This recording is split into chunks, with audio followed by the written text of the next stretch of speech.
not separated at all. In fact, it's the exact opposite. You know, don't get me wrong, you know, Jim Carrey is a great character, and I was lucky to get the part. Jim Carrey has returned, but not as the man we knew. His gaze is sharper, his words cryptic, and his presence quite unsettling. Hollywood expected nostalgia. Instead, it got a riddle wrapped in a revelation. A man once known for his fearless comedy and provocative political statements now speaks of illusion, ego, and awakening, leaving audiences unsure whether to applaud or question reality itself. Has he truly awakened to a higher truth? Or is this just another masterclass in method and mystery? Join us as we unveil all the shocking details about Jim Carrey's awakening. The Theater of Awakening. Jim Carrey's return to Hollywood has been nothing short of refreshing. Stepping away from Tinseltown for a while gave the actor a renewed perspective on his career, allowing him to appreciate it from a completely different angle. But his re-emergence in Sonic the Hedgehog 3 is definitely not what is making waves on the internet. Recently, Jim Carrey had everyone talking when he revealed that he experienced a spiritual awakening. On Jimmy Kimmel Live, he scanned the audience with a piercing gaze, leaving viewers unsure whether they're witnessing a spiritual transformation or a brilliant act. The spectacle reached a peak at Fashion Week, where Jim bewildered Kat Sadler on the red carpet, delivering statements that seemed to defy conventional sense. There's no meaning to any of this. Peace lies beyond personality, beyond invention and disguise. I believe we're a field of energy dancing for itself, and I don't care. When the interviewer points out his sharp attire, Jim remains unfazed. No, I didn't get dressed up. There is no me. Days later, he released a calmer version of himself, softening the more explosive moments. However, his words about the illusion of self, identity, and personality sparked fascination and controversy alike. Yet it is impossible to separate the statements from the man performing them. Jim Carrey is, above all, an actor. His life is built on creating transformative experiences. His expressions, gestures, and words have been honed over decades to captivate audiences. Whether or not he has had a personal spiritual epiphany is impossible to verify. He could be channeling genuine insight or delivering yet another expertly performed role. Take the red carpet moment. His intense, quizzical gaze at Kimmel's audience has been hailed as proof of awakening. But such a gaze is a standard tool in the somatic arsenal of many spiritual teachers, a device meant to mesmerize and create the impression of insight. For many who grew up in the late 1990s, Jim's outrageous comedic performances were formative. His energy and sheer unpredictability defined an era of humor. Yet the man speaking of energy fields and non-existence is someone entirely different from the mischievous figure that fans are familiar with. The key to understanding him is in Netflix's Jim and Andy, The Great Beyond. The documentary unveiled the behind-the-scenes footage from the filming of Man on the Moon, Jim's 1999 portrayal of Andy Kaufman, a boundary-defying comedian and performance artist. In the footage, Jim inhabits Kaufman, or his abrasive lounge singer alter ego, Tony Clifton, with obsessive intensity, remaining in character even when cameras aren't rolling. The experience triggered a transformation in Jim. Becoming Kaufman forced him to confront the artificiality of his own personality. After filming, he struggled to re-enter his personal life, grappling with emotions. He described going through a period of confusion and revelation, realizing that his religion, career ambitions, family history, and identity were structures he had internalized. They were stories he had told himself. Could this bit of self-discovery be the piece he's been missing all along? A life of struggle. Jim Carrey might have built a career on outrageous expressions and absurd antics. However, his life has been turbulent. Born in Newmarket, Ontario, Jim grew up moving between several towns in southern Ontario. Financial hardship shadowed his early life.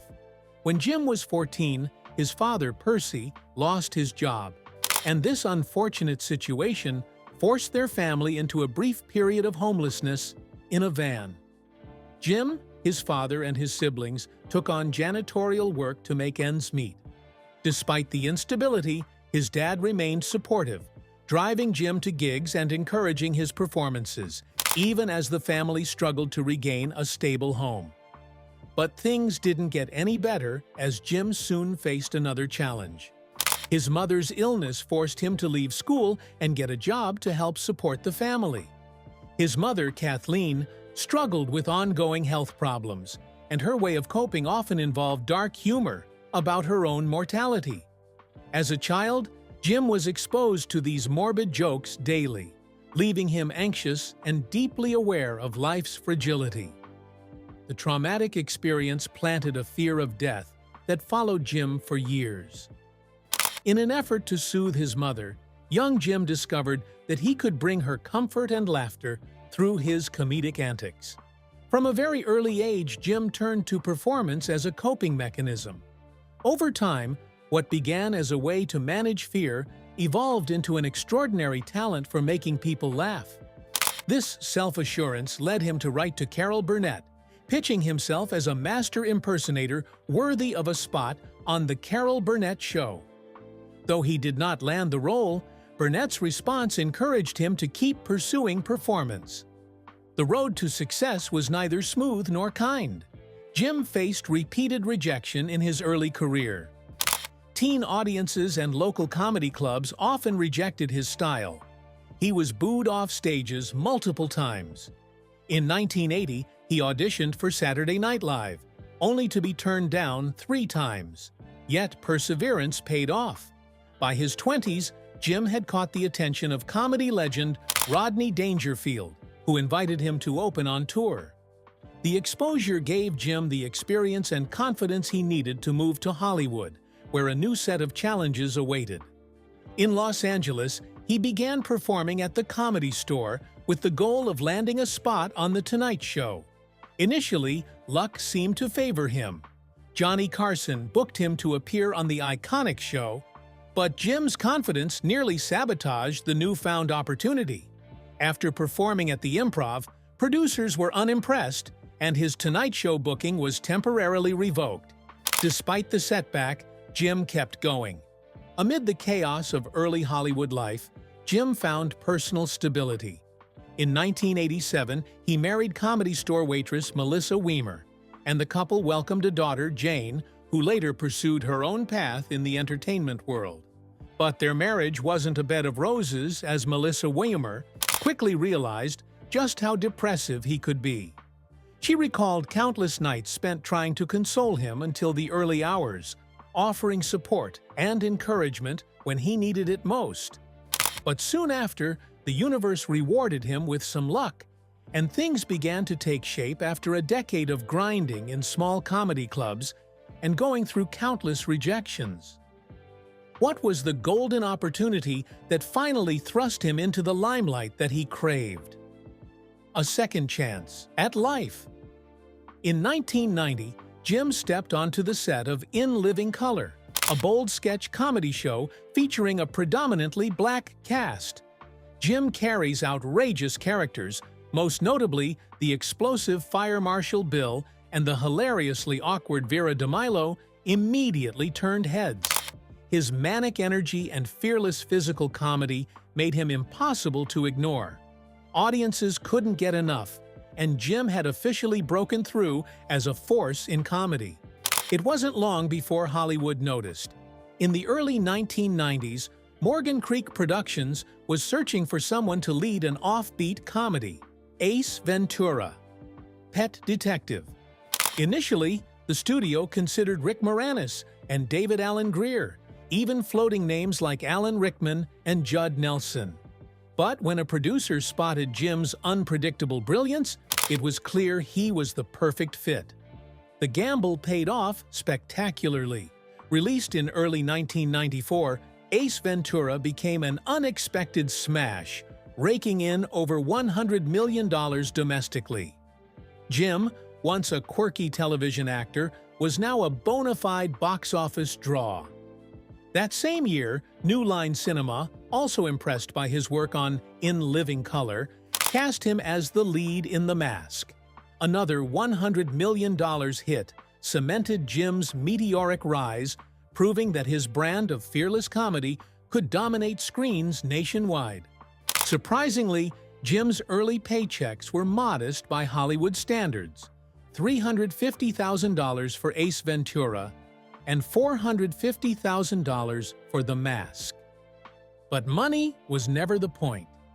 Jim thrived on creative fulfillment, on the thrill of pushing comedic boundaries and sharing his unique energy with the world. By the end of 1994, Jim had reached comedic superstardom with 3 $100 million grossing films, including Dumb and Dumber, propelling him to global fame. Yet rapid success came with personal costs. His 7-year marriage to Melissa Wahmer collapsed under the weight of sudden stardom, leaving Jim to navigate Hollywood's pressures and his own rapidly changing life. Professionally, Jim continued to push forward. His next major role cast him as the Riddler in Batman Forever. Audiences adored his manic energy, but not everyone on set shared their enthusiasm. On his first day, he approached co-star Tommy Lee Jones, who bluntly told him he hated him and could not sanction his buffoonery. Unfazed, Jim pressed on, buoyed by fame and a quickly expanding bank account. By 1996, he shattered records, becoming the first actor to earn $20 million for a single film, The Cable Guy. Though the movie underperformed, the payday validated his superstar status, but wealth and acclaim didn't shield him from the strains of fame. His second marriage to Dumb and Dumber co-star Lauren Holly collapsed in less than a year under relentless media scrutiny. Amid these upheavals, Jim explored dramatic territory. His portrayal of Truman Burbank in The Truman Show won critical acclaim, and his intense, fully immersive turn as Andy Kaufman in Man on the Moon pushed him further. Jim went method, embodying Kaufman so completely that he occasionally lost touch with himself, a testament to his willingness to risk everything for his art. This period of Jim's life encapsulated the paradox of superstardom. Yet amid the whirlwind of fame and personal upheaval, Jim's life began to shift in unexpected ways. Relationships, heartbreak, and public scrutiny seemed to follow him at every turn, forcing him to confront not just the highs of superstardom, but the shadows it cast. What were the experiences that forced him to confront what truly mattered? And how did they shape the man behind the manic energy and infectious laughter? A timely awakening. After his separation from Melissa, Jim got into a long list of relationships.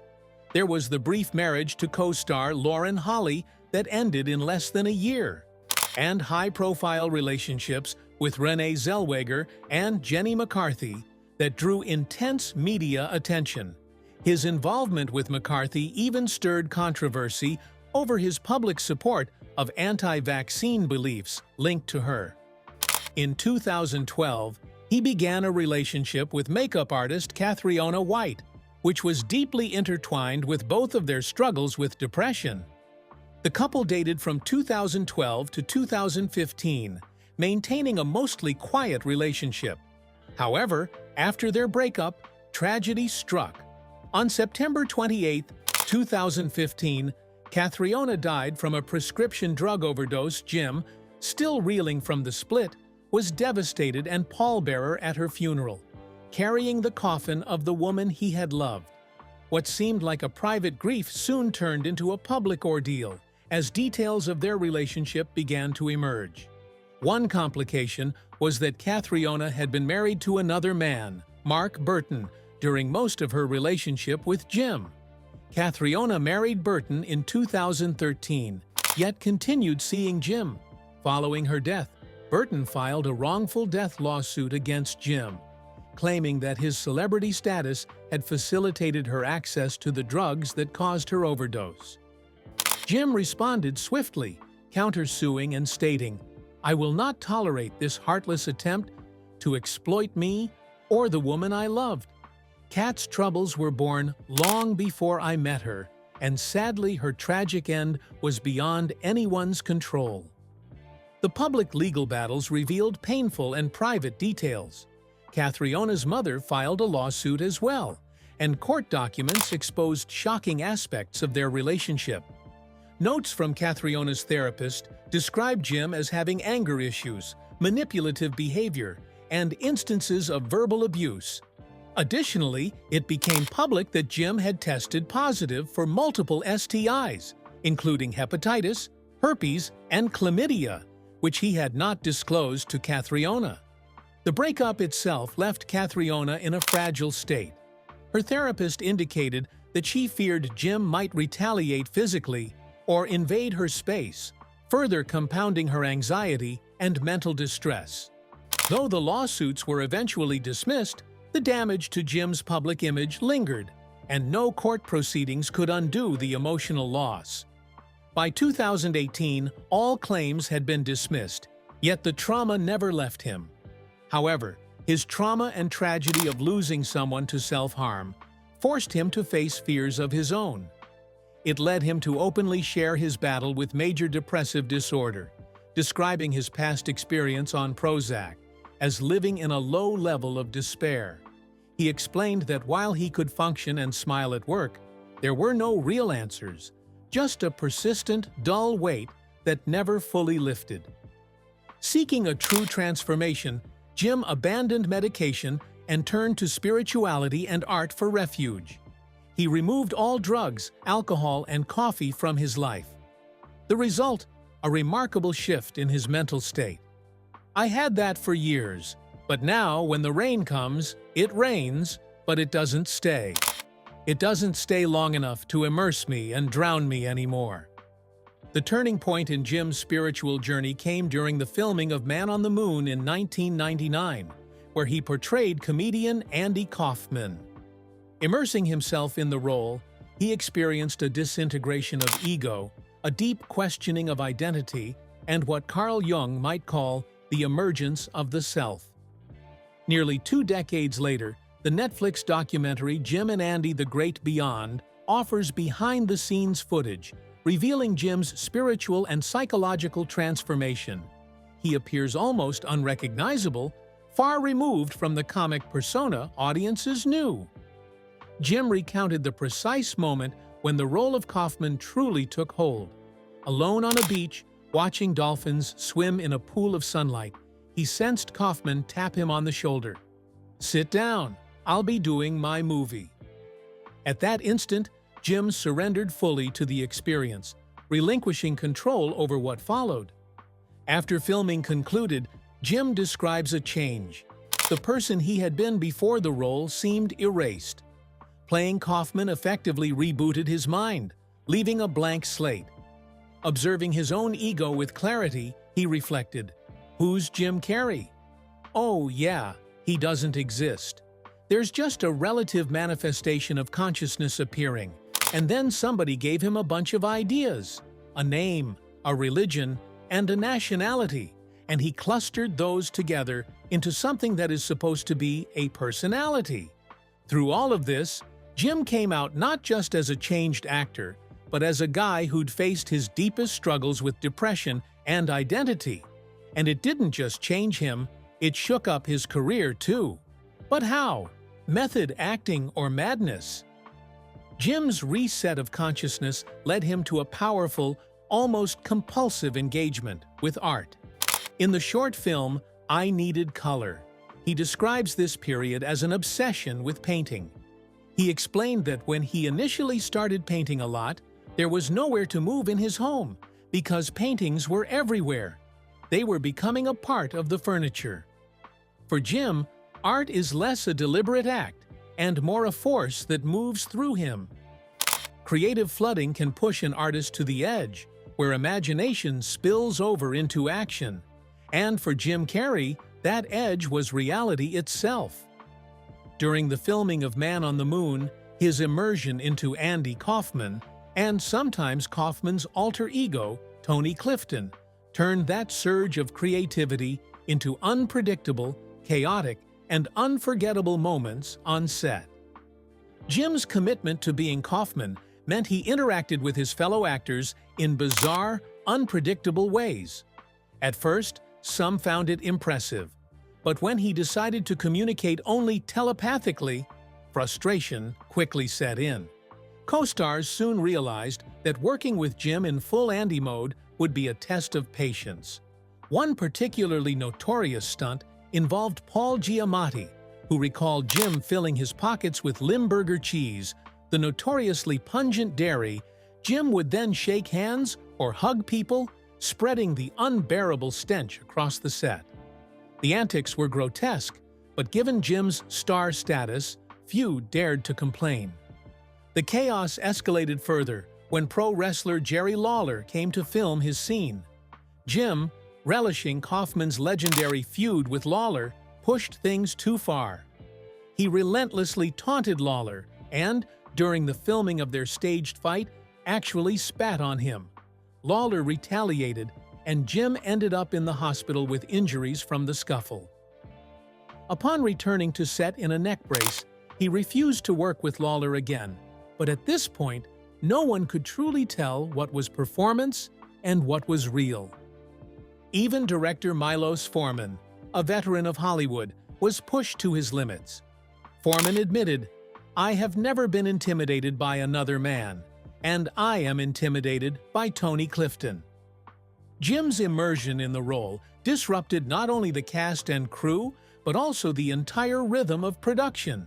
Despite the tension, the resulting film showcased Jim's extraordinary dedication and earned him critical acclaim for his performance, even if it came at the expense of on-set sanity. Yet karma, as it often does, caught up with Jim during his next major project, How the Grinch Stole Christmas. While initially enchanted by the green prosthetic suit designed by special effects legend Rick Baker, Jim soon realized it was a nightmare. The suit, made of yak hair, required 2.5 hours of makeup and costume application every day. The heat and discomfort quickly became unbearable. Jim would disappear from the set for tantrums and return to find chaos in his wake. After 2 weeks, the crew had only managed 3 days' worth of footage.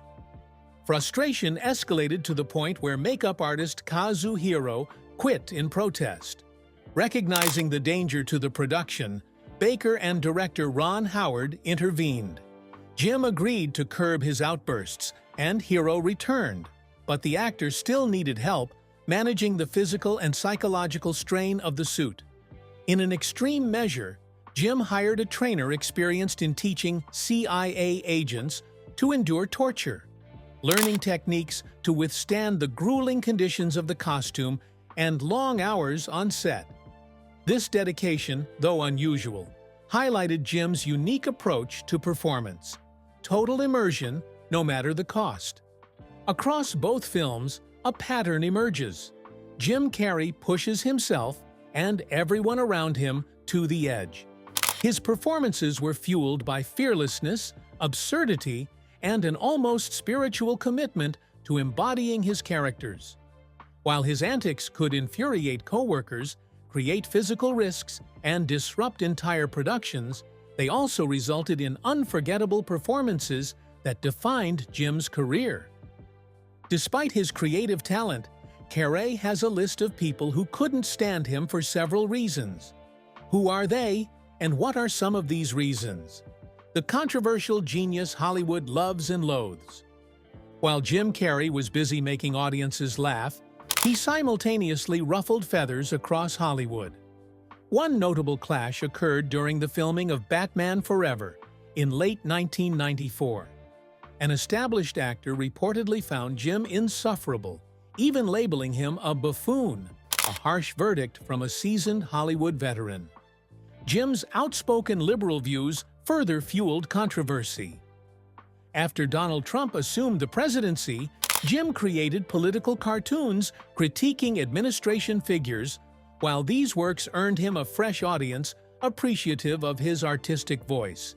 Some politicians and public figures were far from impressed. His commentary often drew sharp reactions, highlighting the divide between humor and politics in Jim's career. One unusual feud involved Shia LaBeouf. The conflict reportedly began at the 2014 Golden Globes when Jim made a joke referencing LaBeouf's plagiarism allegations involving graphic novelist Daniel Clowes. Jim's quip, delivered with a nod to the phrase, "Dying is easy, comedy is hard," linked LaBeouf to the saying with dry humor. LaBeouf retaliated via a since-deleted tweet featuring a video of the Jim Carrey band, led by Jim's adult daughter, and an accusatory caption criticizing Jim's parenting. The claims were inaccurate. According to Jenny McCarthy, Jim's former partner, he maintained a devoted relationship with his daughter. LaBeouf later publicly apologized, acknowledging Jim's active role in parenting. Political figures also became targets. In 2018, Jim tweeted a striking political cartoon depicting Senator Ted Cruz as a vampire and opponent, Beto O'Rourke as a heroic figure vanquishing him with sunlight. The accompanying message urged voters to pull back the curtains and let democracy prevail. Cruz responded with a sarcastic critique, dismissing Jim's artistic take. The feud resurfaced in 2019 when Jim depicted Alabama's anti-abortion governor as a doomed fetus, prompting Cruz to call for civility while criticizing Jim's approach. Jim's work also drew criticism from conservative media. Hosts of Fox and Friends expressed disapproval in a March 2018 segment, questioning the perceived double standard in tolerance for political critique. Fox business commentator Lisa Kennedy Montgomery similarly attacked Jim's apparent hypocrisy, framing it as part of a broader trend among celebrity liberals who publicly shun material wealth while wielding influence through social commentary. Jim's clashes extended into his professional projects. In June 2013, he publicly distanced himself from Kick-Ass 2, citing concerns over the film's violent content in the wake of the Sandy Hook tragedy. The statement drew sharp criticism from the film's creator, John Romita Jr., who described Jim as failing to integrate the anti-violence message into his role effectively. Romita argued that Jim missed an opportunity to align his performance with the character's moral arc and expressed frustration over Jim's public denouncement.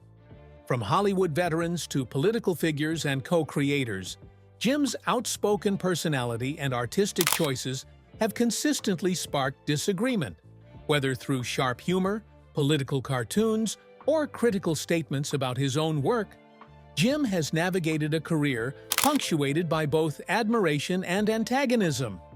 His trajectory demonstrates a complex balance between celebrity, creative expression, and public opinion, one that continues to provoke reactions across the entertainment and political spectrum. Obviously, Jim's boldness has never been confined to the screen.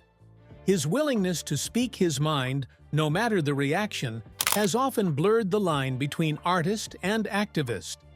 But when that same fearless honesty turned toward real-world issues, how far was he willing to go to stand by his beliefs? Some unfiltered truths. Jim Carrey's stance on vaccinations has sparked debate for years.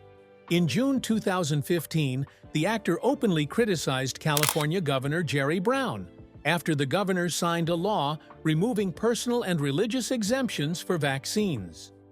Jim, vocal about his concerns, tweeted that the legislation would expose more children to mercury and aluminum in mandatory vaccines, calling the move a corporate fascist action that needed to be stopped. His remarks ignited immediate backlash and fueled the ongoing discussion about his controversial views. Comedian and writer Matt Oswalt responded sharply. Using humor to highlight the absurdity he saw in Jim's claims, Oswalt quipped on Twitter, "At Jim Carrey, Is this your way of announcing they're making a Dumb and Dumber 3? The pointed joke referenced Jim's iconic film franchise while criticizing his public stance. Jim did not reply directly to Oswalt, but he attempted to clarify his position in subsequent tweets. "I am not anti-vaccine. I am anti-thimerosal, anti-mercury," he explained. He noted that while some mercury-laden thimerosal had been removed from vaccines, it had not been entirely eliminated. The exchange illustrated a clear divide. Jim's nuanced concerns about vaccine ingredients collided with public perception, making consensus unlikely. Jim's on-set relationships have also drawn attention, particularly his time on the 1995 blockbuster Batman Forever. Playing the Riddler, Jim shared the screen with Tommy Lee Jones, who portrayed Harvey Two-Face Dent. According to Jim, tension was immediate. On the Norm Macdonald Live podcast, he recounted encountering Jones at a restaurant prior to filming a pivotal scene. The actor recalled approaching Jones casually, only to see a stark, visible reaction. "The blood just drained from his face," Jim said, describing the moment with striking clarity. Jones's reaction escalated quickly. Jim described how Jones, seemingly overwhelmed, shook and then rose to greet him with a surprising declaration.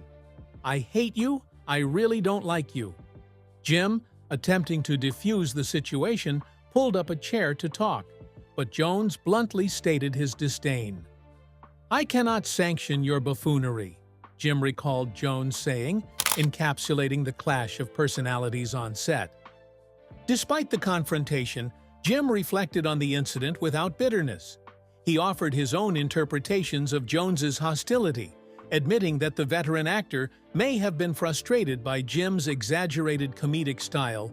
Jim concluded the story with a note of unexpected warmth, affirming that he still held affection for his former co-star. Jim Carrey's fearless political commentary has repeatedly stirred controversy, and in 2019, it drew sharp criticism from an unlikely source. Alessandra Mussolini, granddaughter of Italian fascist dictator Benito Mussolini. Known for his provocative artwork and outspoken opinions, Jim used his platform on Twitter to share a drawing depicting Mussolini and his mistress, Claretta Petacci, executed by a firing squad in Milan in 1945. The illustration showed the pair strung upside down in a public square, and Jim captioned it bluntly, "If you're wondering what fascism leads to, just ask Mussolini and his mistress Claretta." The image, stark and unapologetic, quickly ignited a response from Alessandra Mussolini, herself a prominent center-right politician in Italy, and a member of the Forza Italia party. Mussolini, also the niece of actress Sophia Loren, did not hide her displeasure. She attacked Jim on Twitter, calling him a bastard, and criticizing him for allegedly ignoring what she viewed as American historical atrocities, including the atomic bombings of Hiroshima and Nagasaki, the systemic displacement and slaughter of Native Americans, and her mistaken reference to the history of Rosa Parks. Her posts framed Jim's artwork as politically selective, highlighting historical events in Europe while overlooking the darker chapters of U.S. history. Mussolini's tweets carried a dismissive tone toward Jim's intentions, asserting that his drawings amounted to dirty paper, and suggesting that even President Donald Trump had nothing to fear from the Canadian-born actor's political commentary. Jim, consistent with his pattern of selective engagement, chose not to respond publicly to the criticism. Instead, he allowed the artwork and the statement it conveyed to speak for itself, reinforcing his reputation as an artist willing to confront controversial subjects head-on. Despite his long list of haters, Jim's career is far from over. After announcing his retirement in 2022, the beloved actor made a surprising comeback in Sonic the Hedgehog 3, released in December 2024. Returning as the eccentric Dr. Robotnik, Jim proved that his flair for larger-than-life characters hadn't faded. When asked why he came back, he joked that he needed the money after buying a lot of stuff, but also admitted that the chance to play a genius, once again, was too fun to resist. Jim's daughter is also doing so well in the entertainment industry. She is a talented singer and actress who gained attention after auditioning for American Idol in 2012, where she advanced to Hollywood Week, a lifelong performer. She also fronted the Jim Carrey Band, which released an album in 2009 and contributed songs to Dumb and Dumber 2 in 2014. Jane later worked as a playback singer and voiced a role in the TV series Kidding. Beyond her entertainment career, she is also a devoted mother to her son, Jackson Riley, who was born in 2010. Jim Carrey often shares his joy and humor about being a proud grandfather. How do you really see Jim Carrey? Genius, provocateur, or something in between? Which part of the video challenged your assumptions or surprised you the most? Share your thoughts with us in the comments section. Remember to like, share, and subscribe for more. Also, click the next video showing on your screen. You will enjoy it.